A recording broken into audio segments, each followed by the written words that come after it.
Let's wait for Suchitra and then we'll start. Sure. Thanks, Natalie. Thank you. How's Nathalie. the going? Uh-oh.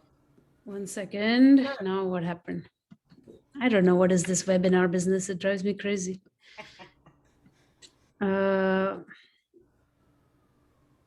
resending invitation. Oh, okay. To her.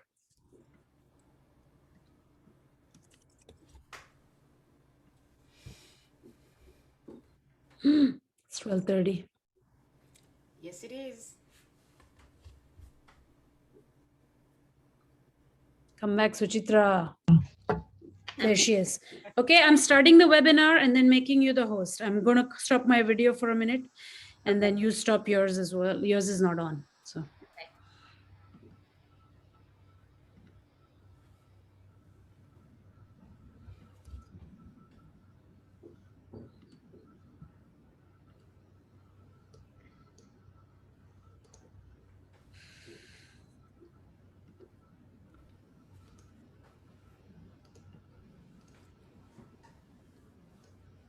Bhakti, let me know when you want us to go live on all of these platforms so that we can go live. Okay. We are live, Suchitra. No, as in like broadcasting live on Facebook and others. So okay, we have that ready. We can go live now. Okay. I see people coming in. All right. Let's wait a few minutes. All right.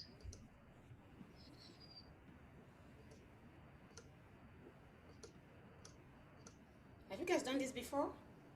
No, not on this format.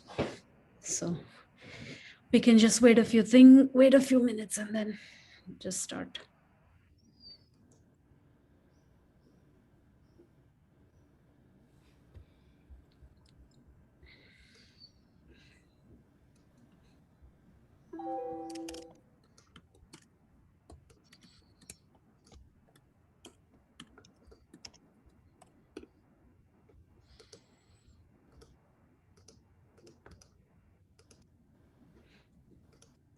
I'm just sending the links to both of you.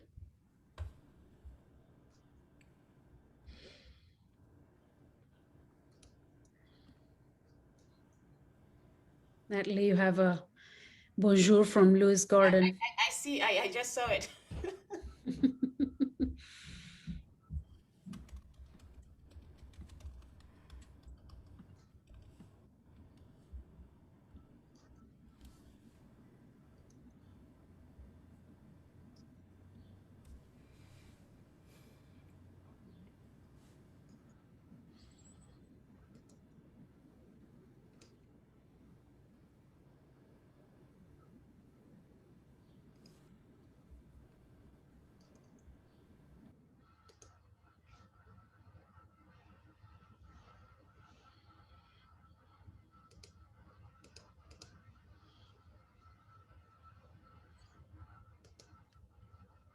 Just a couple of minutes and then we will start. I see people filing in.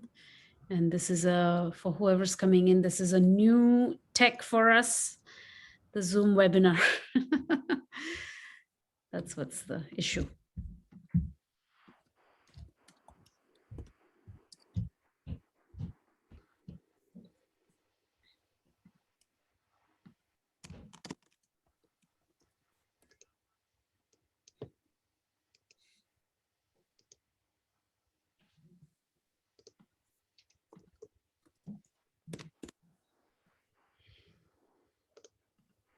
Okay.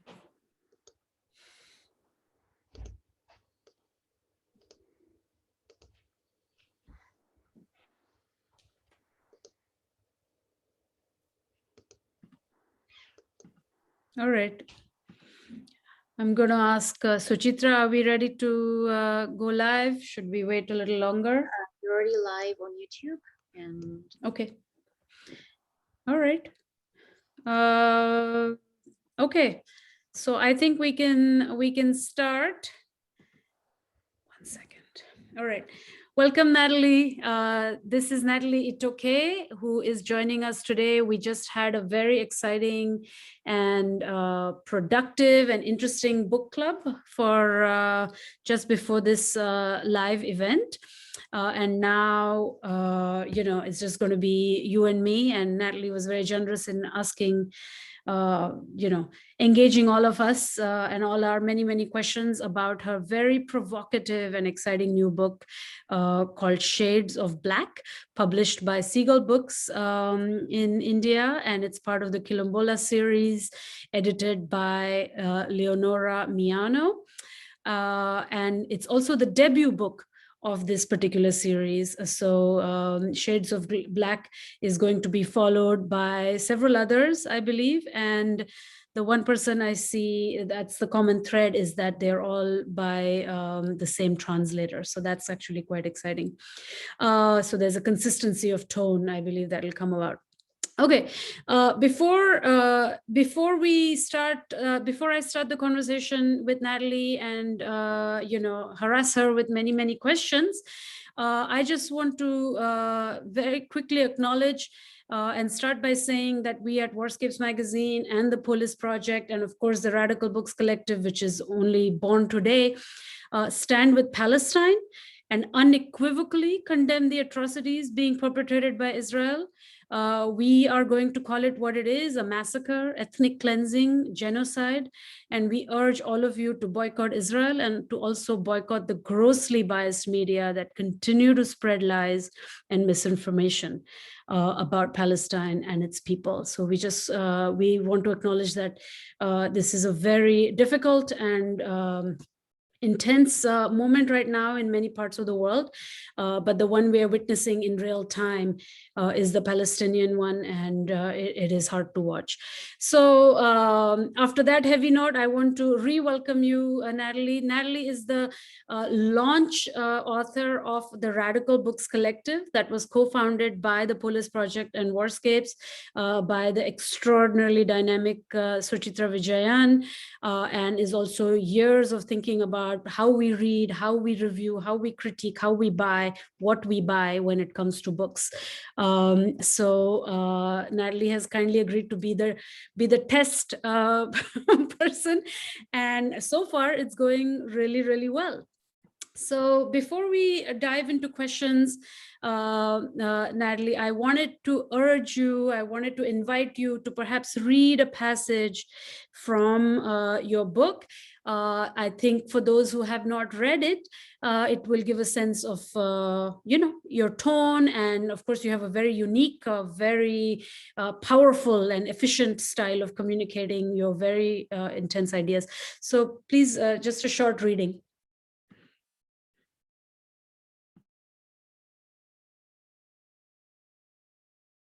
I think you're muted. Esther, and I still don't get this right. I still make this mistake in my classes. I apologize. So, all right, let's do this. I can hear people objecting that times have changed. Yet, the problem of the autonomy of Black individuals continues to be posed. To believe that imperialist democracies will grant a place worthy of the name to the populations they oppressed is to accept a political system that condemns the dominated to mendacity. Today, the white supremacist society that destroyed Black Wall Street demands that Black people adopt the fighting spirit of their ancestors.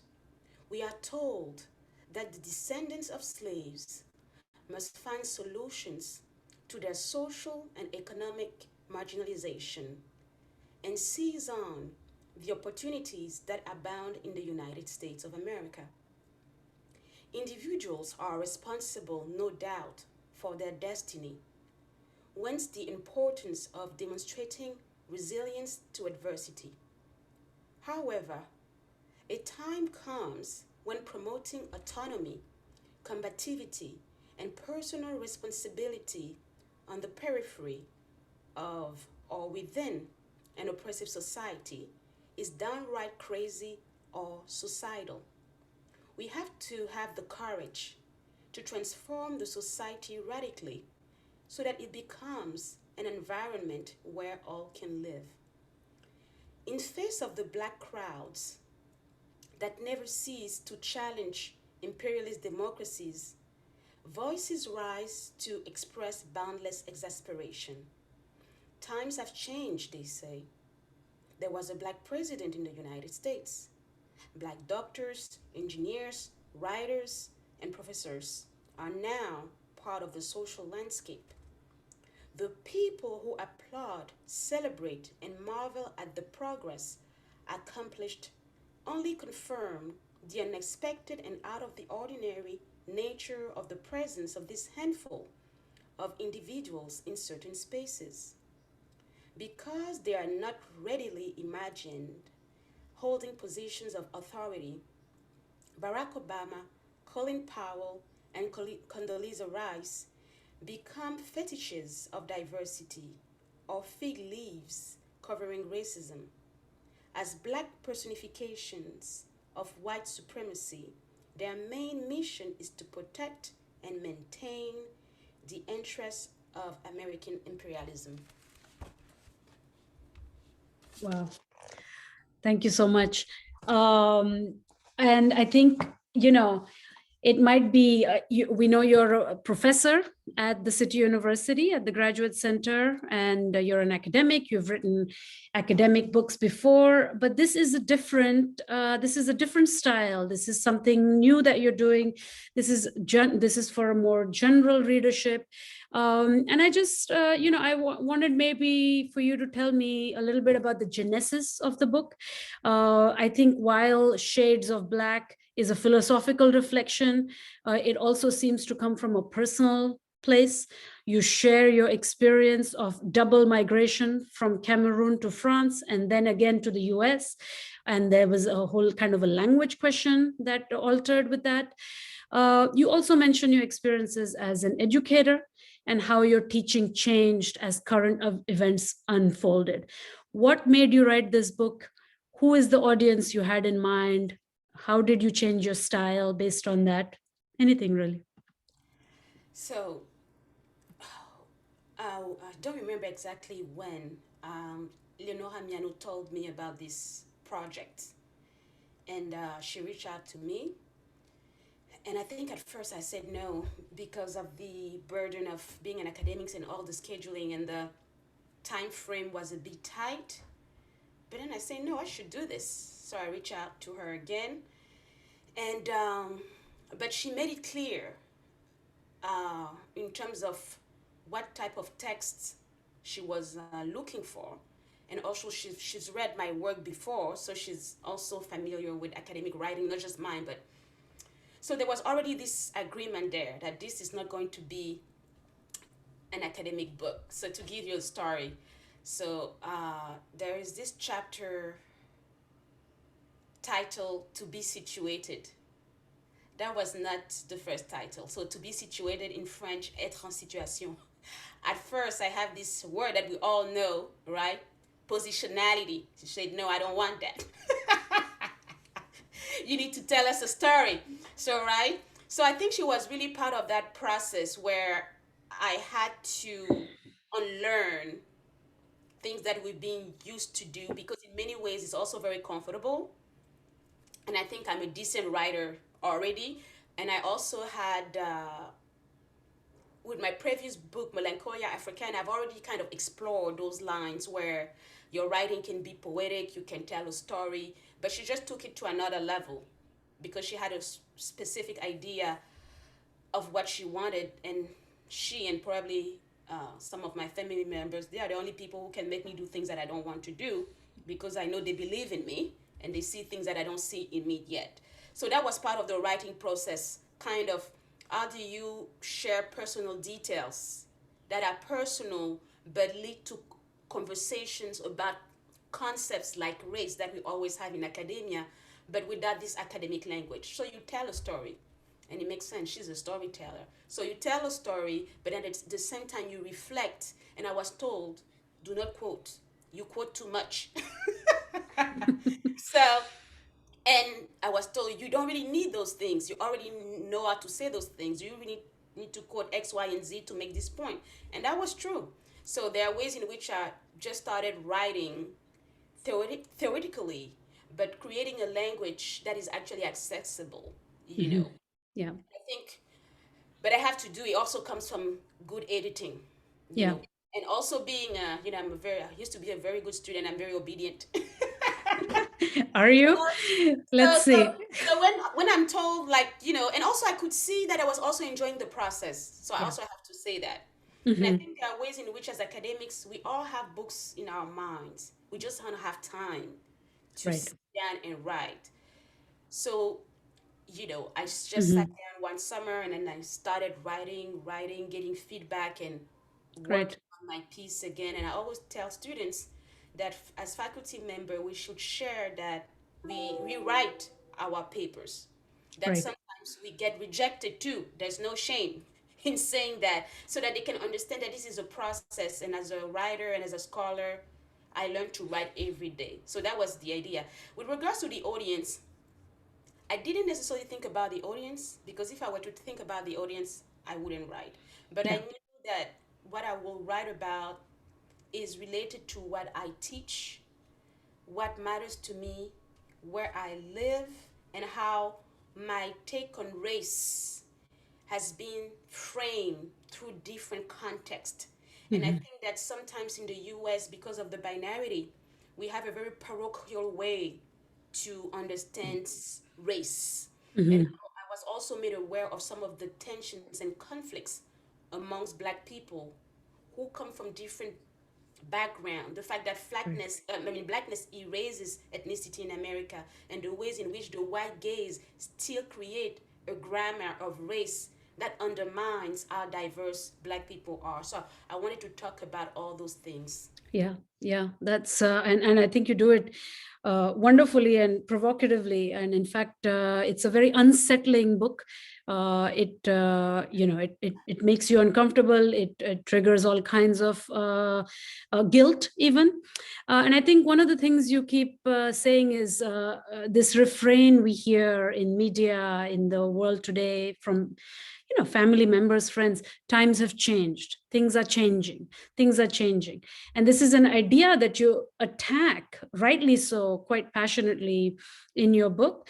And you systematically sort of lay out that the change we see, this accumulation of capital for certain Black populations, celebrities, this new politics of representation, this media, this social media power that Black people have begun to enjoy, none of this have benefited necessarily or alleviated socioeconomic conditions of Black populations in the US, or what you call the ADOS, descendants of slaves.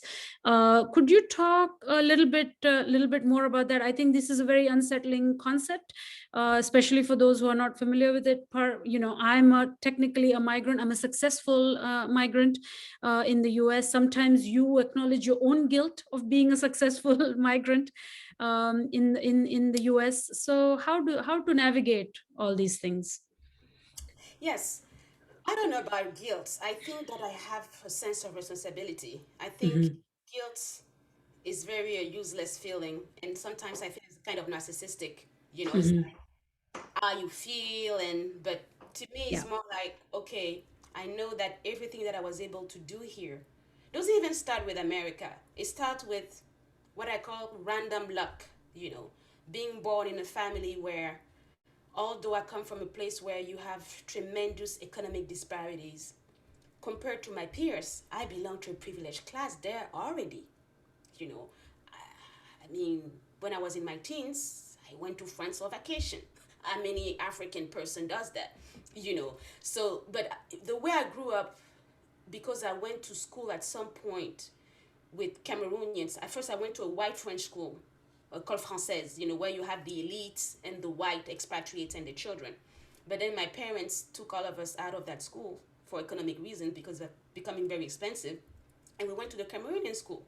Then I became very aware of the issue of class. right? Because in that context, everybody is black, therefore no one is. But you can see people who walk miles to go to school, and then your chauffeur drops you off. You can see how you go to school, you have to bring your own desk, but then you get to choose who sit with you on the desk because you or your family can make a gift to the school. So I was always disturbed by class dynamics and by the fact that why is it that you have these people who are having it so hard, right?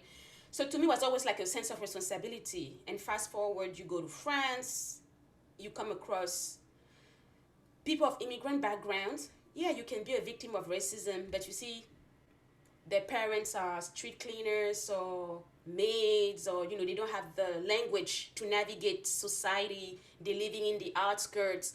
All of that creates situations where, you know, even though you're black and you're experiencing racism and discrimination in France, you have certain tools, with regards to your education that allows you to navigate those spaces. Fast forward, you move to the US, you go to college, you go to graduate school, you basically went to college for free in France.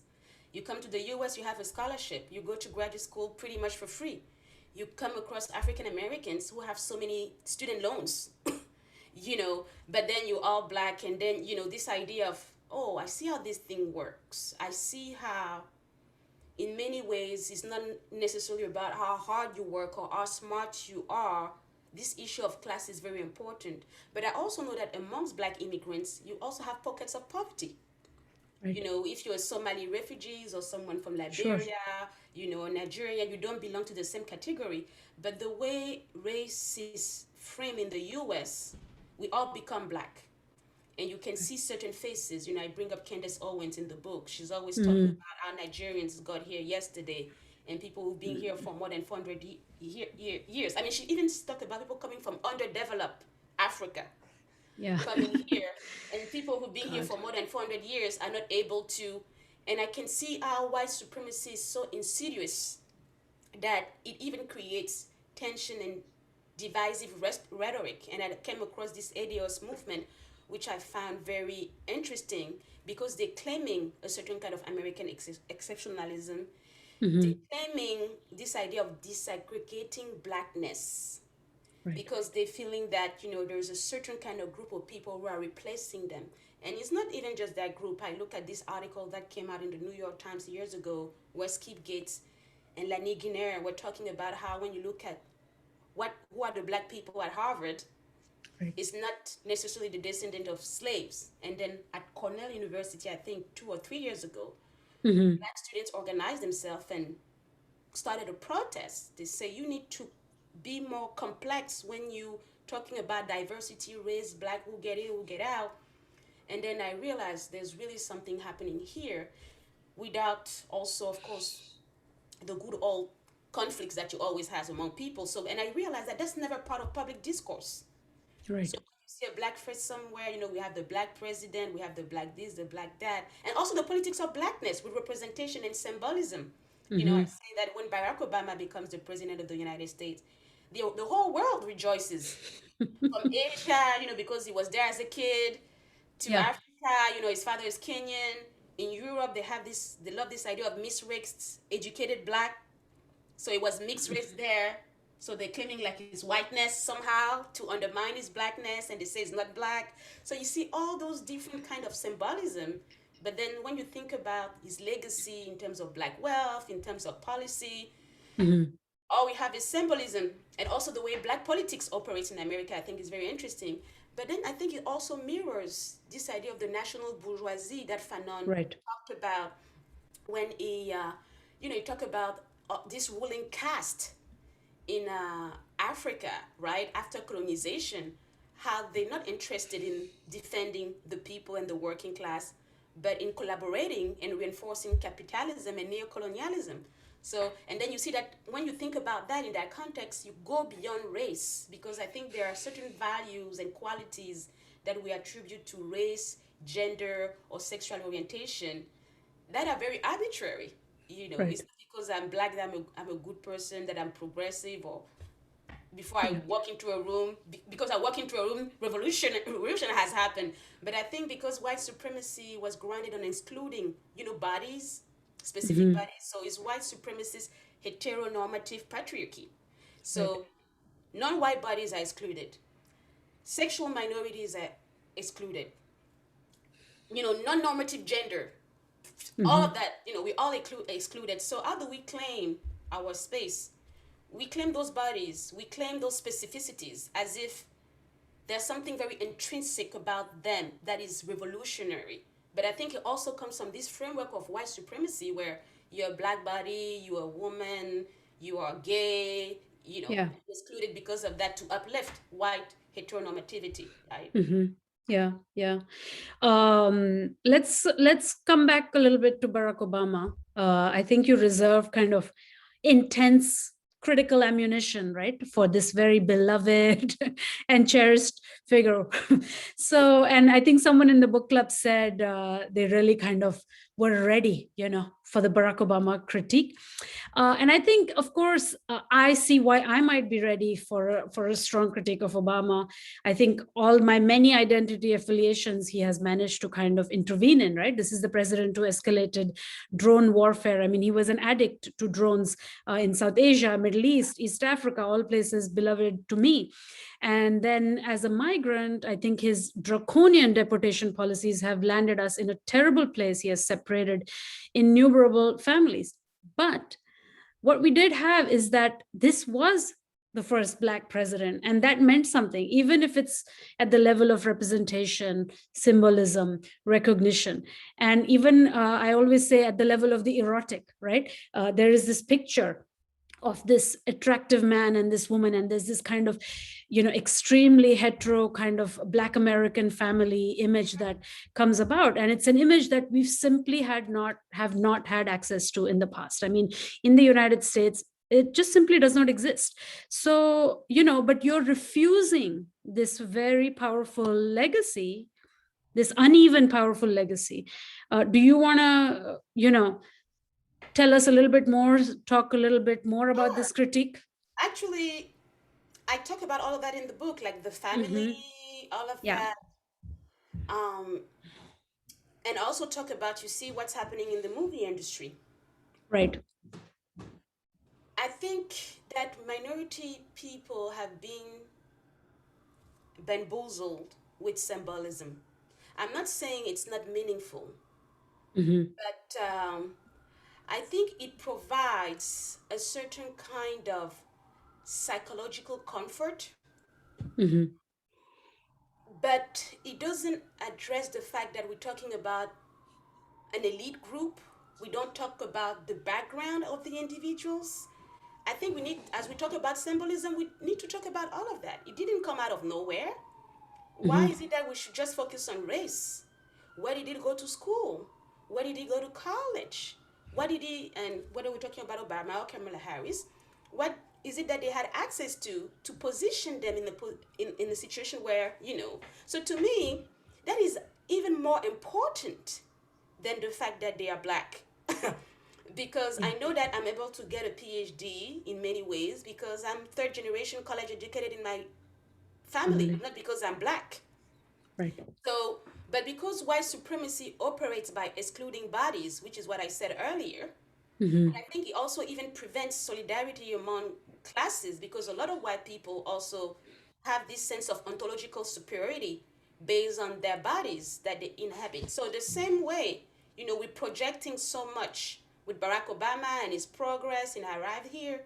I think white people do the same thing when they're trying to hold on to a certain kind of racial identity, which Hmm. does not necessarily address where did you go to school, do you have access to healthcare, do you, so we keep on the one hand is progress when you see a black face in a high face a black face in high place, but you don't even question the way this world operates just Hmm. because you have one person who belongs to a historically excluded group. I mean, at the end of the day, that person benefit from that system too. So, and Right. they will not change it. So I am not, my critique is not about Obama per se. It's about how symbolism is part of the power structure of white supremacy when it comes down to minority, whether we're talking about gender, whether we're talking about race. It's like, let's not talk about structure here now. Right. And I think structural issues affect the daily lives of working class people. You can see someone cry because he's been elected. The next day when you wake up, you're still out of a job, you still have bills to pay. That's great motivation and symbolism, but you still have real concrete problems. So I do not dismiss the value. I just think it needs to be problematized in terms of what role does it play. And the fact that being black somewhere doesn't mean that you're radical. The name of your book club is Radical Books. I mean, I'm not saying that Obama should have been a radical. Actually, I think if you're part of a political power structure in the West, in many ways, you cannot be a radical, because it Right. benefits you when it's too risky. But it's everything that we project. So we as thinkers, we as people, how do we look at symbolism and Yeah. become more critical of it? And remember, in the book, I said I was in that crowd. He spoke at my commencement ceremony. My parents were in the crowd. I was like, who is this smart, good looking black man? But all of that is kind of superficial. Like, his so-called beauty tells you nothing about his character or Right. even his charisma. That could be charming, but that could be delusional and deluding too and misleading too. This ability to tap into people's emotions can bring out the best or can also bring out the worst. So to me, Barack Obama, Kamala Harris, they're just a case study. I mean, personally, it's not against them as individual. It's how they Sure. operate in the American political framework, and how you could see that they go out of their way to speak to black people. There's something about blackness that they always have to tap into. And this idea of tapping into the black community. It's like Joe Biden telling black people that if they don't vote for him, they end black. you know, Right. because he's white, it looks horrible. But then when you look at the kind of pandering that some of the black politicians do also to the black community, so just think about those things in a much more complex manner. I believe images are important, but again, they're just images. I Yeah. believe symbolism is important, but then life is real. Right. Violence is real. I mean, last week, Michelle Obama was talking about how she's afraid when her daughters go out when they drive because of the police. I have to say, I had to smile because when you think about the rise of Black Lives Matter, who was the president? Obama. Yeah. But then once he said that Trayvon Martin could have been like his son, he's tapping into the emotion. The Yeah. far right is upset. But in the meantime, he's not really talking about structural changes and how to deal with the police. But this idea of saying that Trayvon could have been his son, people thought that was a very radical act. The man is the president of the United States. You know, Yeah. Skip Gates get locked out of his house. A police officer abuses power, taken to jail, and he has a mugshot. Because he skips gate, he ends up at the White House with the police officer and Obama, and they're having a beer summit. I don't think, what's his name? George Floyd, Dante Wright, Breonna Taylor, Sarah Bland. You can see that, yes, Skip Gates is a victim of racism, but he belongs to a certain social class. Therefore, even what happens to him gets acknowledged. And you see, and I think we need to be aware of those dynamics so that we create a more radical discourse when we think about freedom and liberation. Because in many ways, we're talking about the black bourgeoisie, and it's not new. What's the Yeah. name? Franklin Fraser wrote about the black bourgeoisie years ago. Mm. Fanon provides a critique of the African bourgeoisie, right? So I'm more concerned about that. It's not necessarily. I have nothing against Obama. He made us dream. He made all of us dream. We all Yeah. needed him at that time. You know. Yes, of course, of course, of course. No, I know. It's just, it's a strong critique. I'm glad you were able to explain. We have some questions coming in, and I would encourage the audience to type their questions in, and so I can see them here. I will ask another question, which is that one of your arguments happens to be is that Black success, Black excellence is something that seems to be primarily something that's occurring within the migrant populations from Africa, Caribbean, and so on. Yet, because of the of the category or the identity or the rubric of Blackness, this rubric of race. This conflates the success and attributes it to all Black populations.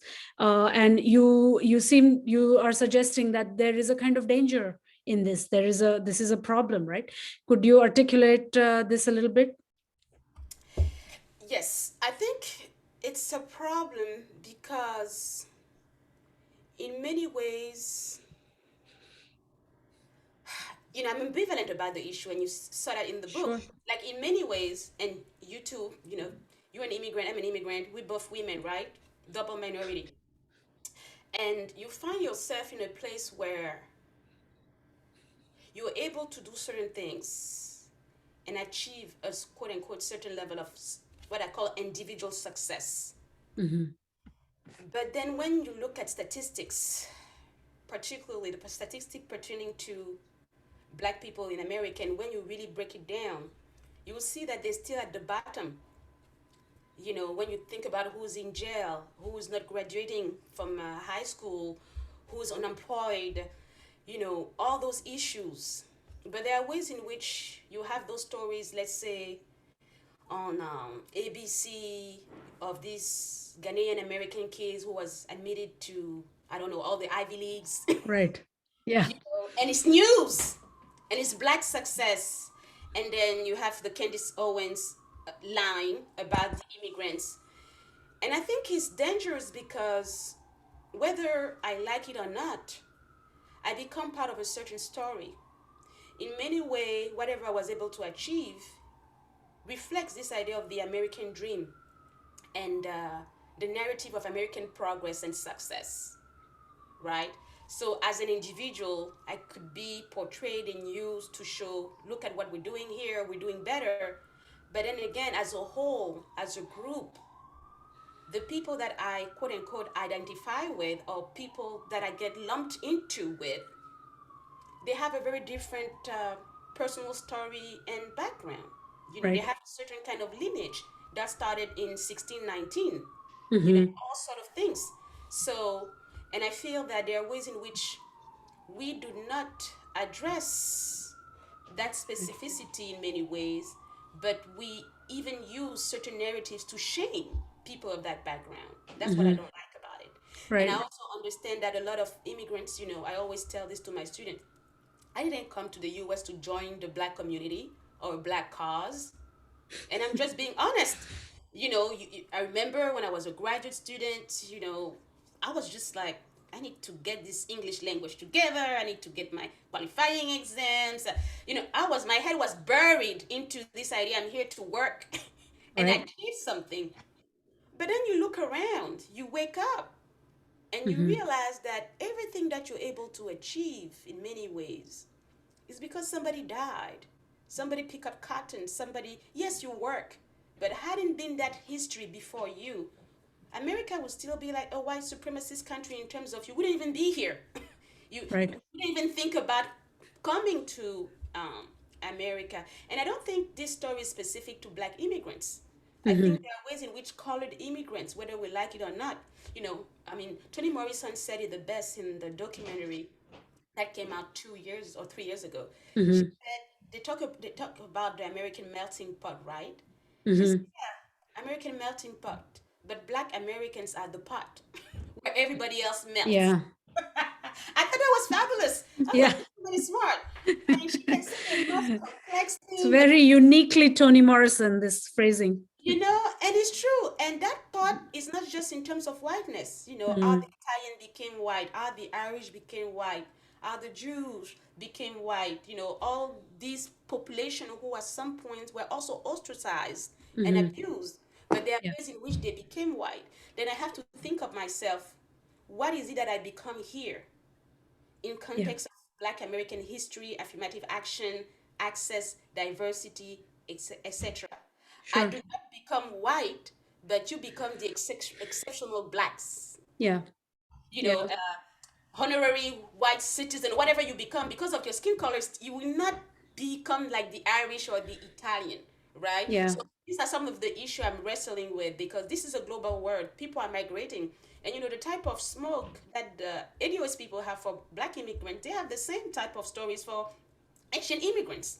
Right. You know, it's just that in my book, I decided to focus on that. Like, they don't agree with the acronym BIPOC, for instance. Sure.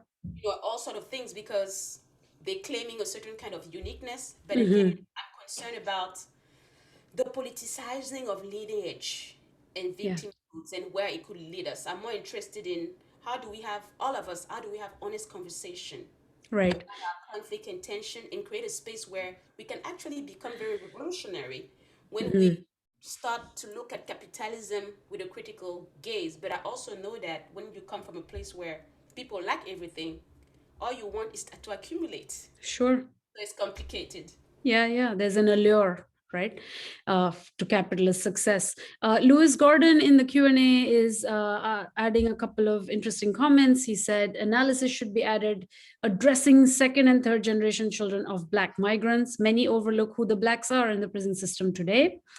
When he gave a seminar at a local incarceration facility, he noticed that majority of the inmates were actually Caribbean immigrants from middle-class households, and too many ignore as well that Malcolm X from Grenada and Du Bois were from Haiti, were in that group with different results. And he also speaks a little bit about the fantasy of lineage, which people can look in the Q&A.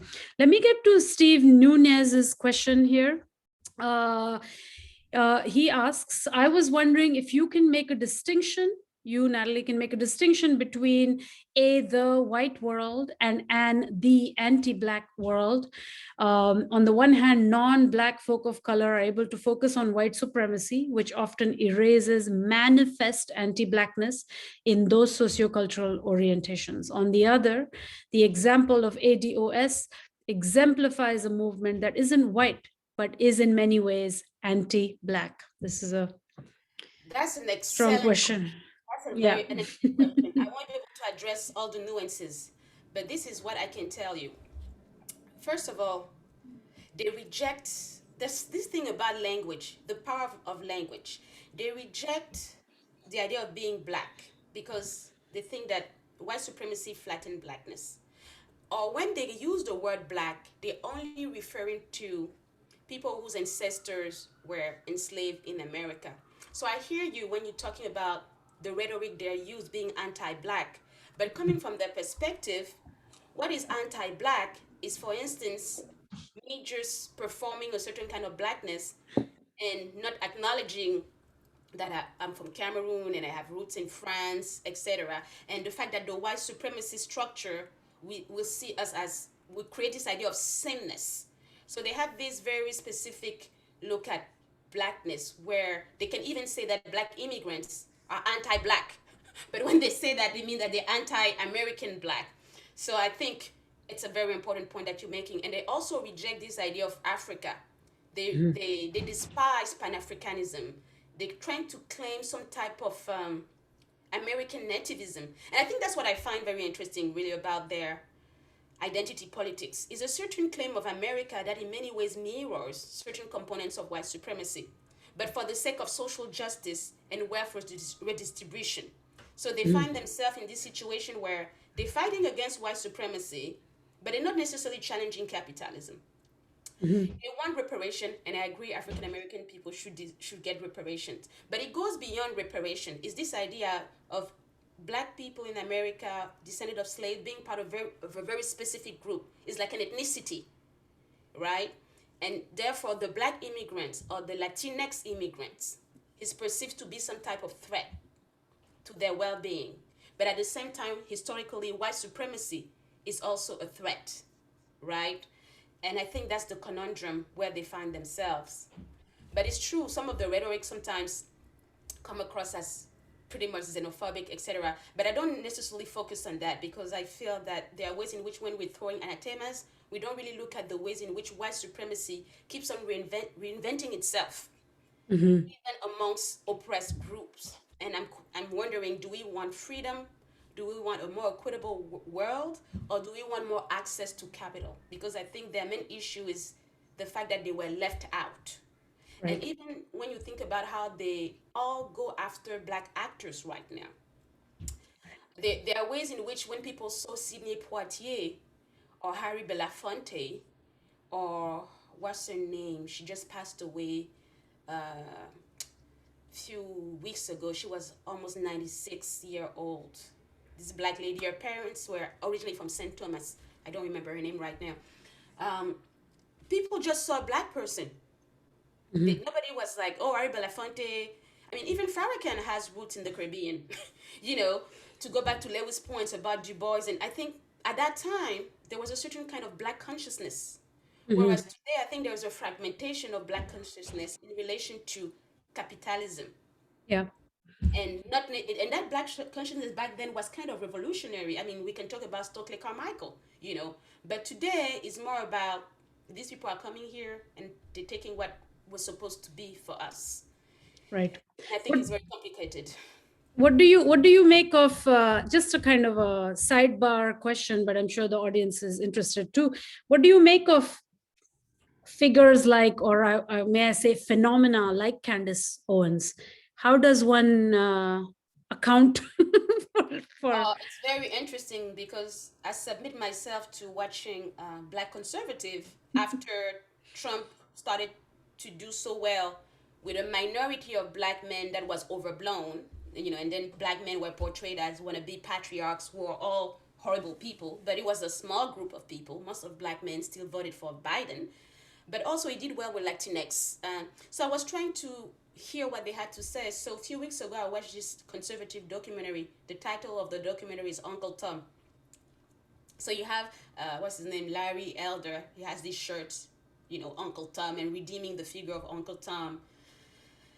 What I could tell you is that there's a lot of psychological gymnastic that goes into that type of identity politics, because in many ways they do not deny that racism existed or still exists in the history of their country, this country.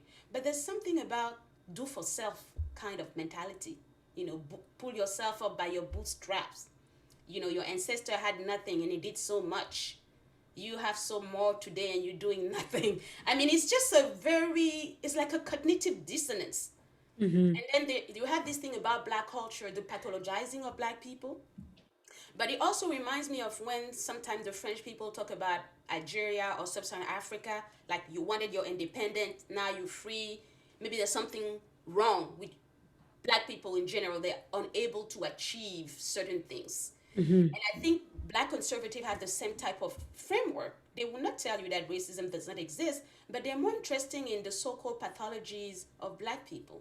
So they would talk about the lack of fathers in family, the fact that children cannot read and children are born out of wedlock, and okay, I hear you, but what about structural racism?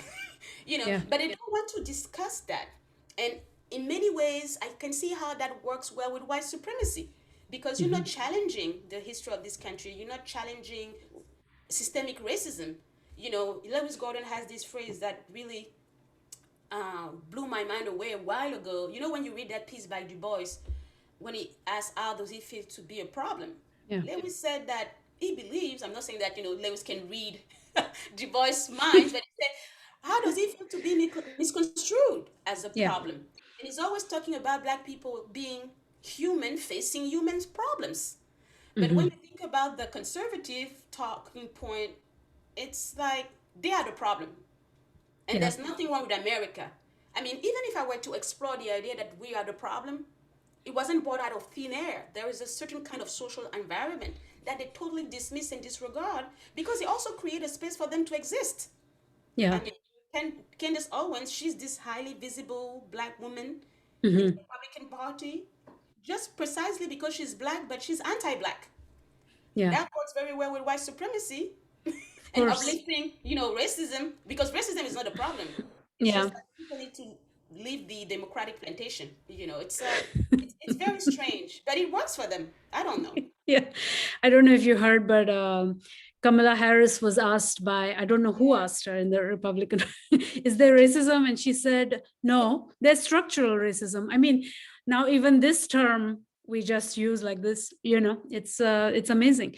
I wanted to move to like towards your chapter. You have a chapter called Decolonizing Freedom, and I just wanted to kind of ground some of these ideas in maybe indigenous scholarship, indigenous thinking. I recently had an extraordinary conversation with Linda Tuhiwai Smith, who's a Maori scholar in New Zealand, and she has kind of built the field of indigenous and decolonization studies.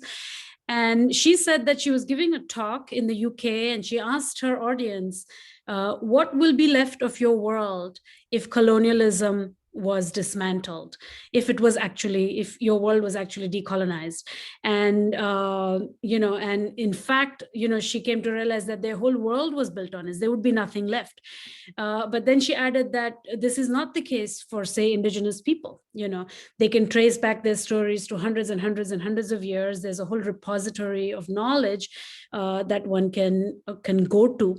And then she said colonialism is only 500 or 600 years old. It's manageable. We can manage that.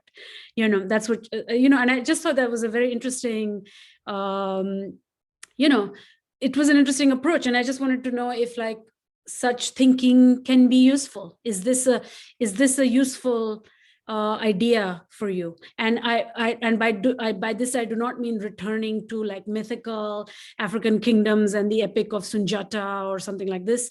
I'm just saying, is this the idea of colonialism as manageable? I had never heard that. The idea of this old repository of knowledge, and that we need to base our identities on this other time and space. I wonder how you would think about that.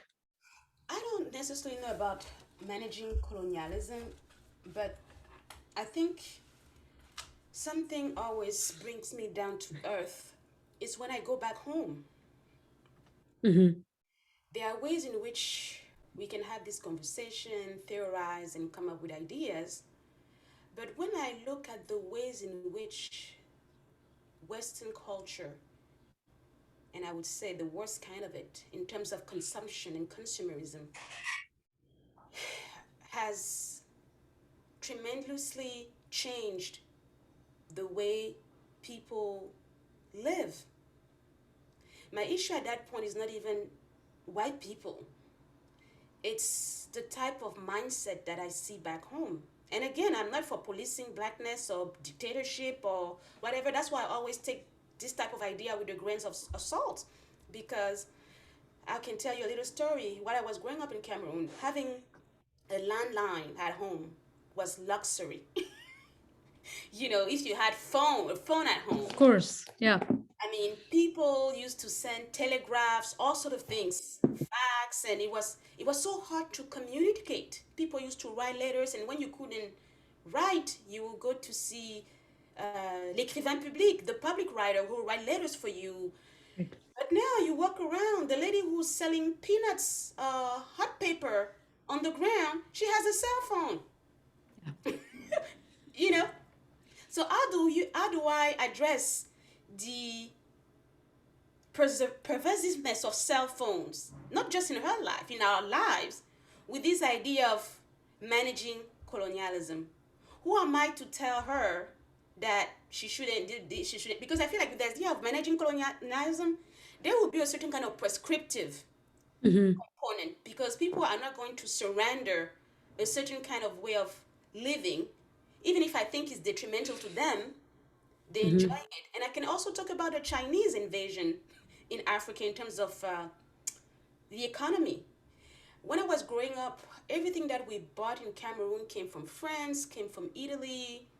It was kind of expensive, but it was good quality. But then everybody couldn't go shopping. It's this idea of going to the mall. Now they are building malls in Douala, and I'm sure they're building malls across a lot of African countries in Cameroon, in a lot of African countries, right? And not even the malls, you have all those Chinese shops where they sell you knickknacks, where they sell you things that will be horrible within a week. Yeah. You still need them, all those things. Even if you don't need, the idea that you can go and buy some more every other week, although you don't have money, that's a certain kind of mindset now. So if the scholar you talk about is able to tell me how we're going to reconcile, because I agree it's manageable, but I think it's not manageable without a level of prescription. And I'm not just talking about the Western world. I'm Yeah. also talking about what they call the global South, because I think we all have a little bit of white supremacy in all of us now. It's Yeah. not because we wanted to. And I think that's why I have a little, to me, it's difficult because I see how people aspire to have certain things. Yeah. Yeah, I think she means it in the sense of decentering our identity, what we are rooted in, right? Perhaps it's race, perhaps it's colonialism, which kind of grounds our identity in a very particular way, and that she's saying that we can come out of that or something like that. Not sure when I see how the French people are reacting to Napoleon or to this idea that there's the Yeah, Americanization of French university. I actually feel like they're becoming even more extremist. sure. It's No, like I know it's hard. there's this irrational fear and response. And when you think about it, it's like black people don't own anything in France. Yeah, I mean, factually, you are not in danger, but there's so I don't know. I think if you're thinking about the Western world, I think it's possible, but then the Western world will have to surrender sure. the Western episteme. And I Hmm. think it's just very hard. But at the same time, I also think about people in the global south, Yeah, how they're gazing at the Western world. And I think those conversations are not we can separate the two, but I hear you. I think it's possible, and I actually think it yeah. has already happened. And because it had happened or is happening, that's why you see so much resistance. Hmm. You know, when you walk down the streets of some neighborhoods in France, you can see that this is not the France where my parents were in the 70s. Hmm. You Sure. know, but there's a certain kind of imaginary idea of Frenchness that is having a hard time with what's happening in Yeah. real life. Same thing in America. You see the capital, the assault of the Capitol, and all of that. You can see that okay, something is actually happening, but it's not even what these people think it is. Right. I'm going to ask you one final question, and then I think we will be out of time. So one of the effects, the cumulative effect of reading your book, is that there exists, and I know you feel many different ways about this, but that the effect I'm left with is that there is a widening gap between Black Americans and African Americans, ADOS, however you want to use, whichever term you want to use, and those elsewhere, Africa, Caribbean, Middle East, Latin America, and so on. And I wonder if you think today in this moment, are Black internationalist solidarities possible, in your opinion? Or are we done with the kind of golden age of Pan-African decolonial movements? I don't know, but I also want to repeat what Lewis said earlier with regard to generations, because Yeah. the remark he made about second and third generation with regards to Caribbean, people of Hmm. Caribbean and of people who are coming from Africa actually also applies to even Asian Americans. It seems like it's the first generation that is, you have this fire because you're coming from Yeah. the country where you're coming from. But once you're born and raised here, there's something that's happening in terms of how you see yourself and how you fit into that society, right? And I think that the divide that they bring up is kind of misleading because Hmm. it doesn't really also break down certain data because of Right. this kind of black. I mean, Lewis is right. The black population in jail is not just black Americans. Hmm. But when you listen to them or when you listen to the conversation about mass incarceration, you don't hear that, right? With regard to Pan Africanism, I don't know. I mean, I would tell you, I think international solidarity. I think I'm leaning with what's his name, Frank Wilson these days when he talk about solidarity. I feel like black energy gets co-opted. Um, and at the end Okay. of the day, everybody is able to benefit from it somehow to get a certain kind of visibility, to make a case for what's happening to them. Right. But I don't think there's a trickle down effect. That's why Mm. I'm not opposed to it. But when I look at it, I Hmm. just don't see, to me, it's like one way kind of solidarity. And I can understand why. There are ways in which the black freedom liberation in the US is very powerful in terms of the black imagination, you Sure. know. But then at the same time, I just think it doesn't have to me, it looks like a one-way street. But I agree that there's an intellectual community. If you want to talk about internationalism and Pan-Africanism in terms of the black radical tradition, political thought, you know, I breathe that every day. But when it comes down to the praxis of solidarity, I can see how, for instance, in France, the death of George Floyd created a new kind of momentum for the what's his name, Traore, Assa Traore's brother Right. was killed by the police, Mm-hmm. because it's like, you see, what's happening in America is also happening here. You see, so, and then in France, in many ways, people are like, well, this is not America, our police doesn't really kill people as much. But then there are ways in which whatever is happening in America in terms of racial conflicts provide a certain kind of visibility. And I will Mm-hmm. give you another example. The organization of the African Union had the audacity to, I think they wrote a letter regarding white supremacy and the abuse of people of African descent in the US. And I was thinking, there's a lot of abuse going on the African continent. When was the last time you wrote a statement about it? You know, Yeah. and I think these are the things that I'm looking at that make me a little bit skeptical about, you know, solidarity. There's state violence on the continent, but you can address it. But you want to challenge America and its racism. Mm-hmm. Solidarity with black people. Right. There Right. was a story about police brutality that was somehow forgotten, and I Yeah. think it should be brought to light. But in many ways, George Floyd's situation, what's, and it's not the people's fault. I think that's just the way things are. But I don't think it leads to genuine solidarity. It's always like, I'm going to see how this Black American situation can help me challenge the Mm-hmm. oppression that my people are facing here. And even in Africa, some people protested against the militarization of the states and state police brutality in the context of George Floyd's death. So I think I'm ambivalent because the results are ambivalent. I can see how it benefits the people who are claiming solidarity, and also you saw what happened in the Middle East, those actresses who put on black faces in solidarity. Yeah. I remember.